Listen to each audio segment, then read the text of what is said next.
माता अहिल्याबाई होलकर जी के बारे में हम एक घटना बताते हैं।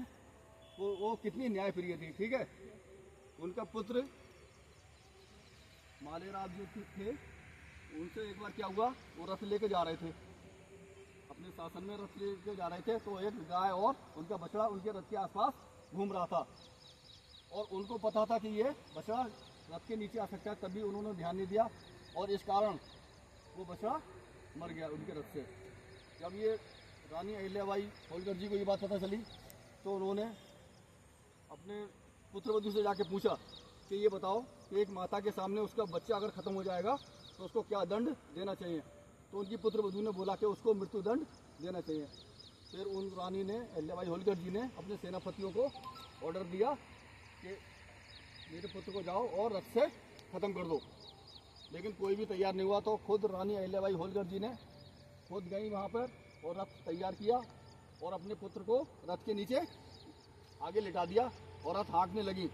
तब ये घटना हुई, जो गाय जिसका बछड़ा खत्म हुआ था वो गाय आके खड़ी हो गई रथ के सामने।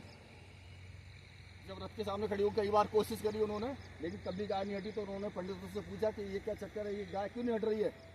उन्होंने बोला ये गाय ये चाहती है कि जैसे मेरा बछड़ा खत्म हुआ था तो किसी का पुत्र खत्म नहीं हो। इस प्रकार उन्होंने अपना फैसला टालना पड़ा। लेकिन आपको ये शिक्षा मिलनी चाहिए इससे कि वो कितनी न्यायप्रिय थी, अपने पुत्र को खत्म करना चाह रही थी एक बछड़े के बदले में। और आजकल क्या होता है, अगर किसी बच्चों में झगड़ा हो जाता है, उसके बच्चे की गलती हो या ना हो, तब भी एक दूसरे से बच्चों के चक्कर में लड़ाई करने के लिए तैयार रहते हैं। तो इतना न्यायप्रिय थी वो, इतनी कठोर थी। दूसरी उनकी घटना क्या है, पुण्य श्लोक।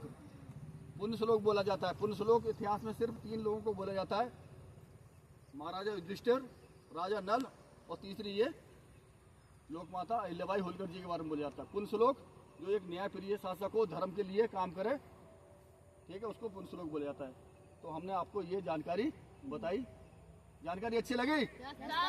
आप गूगल में या फिर और कहीं भी पढ़ लें उनके बारे में, अच्छा लगेगा। जय हिंद।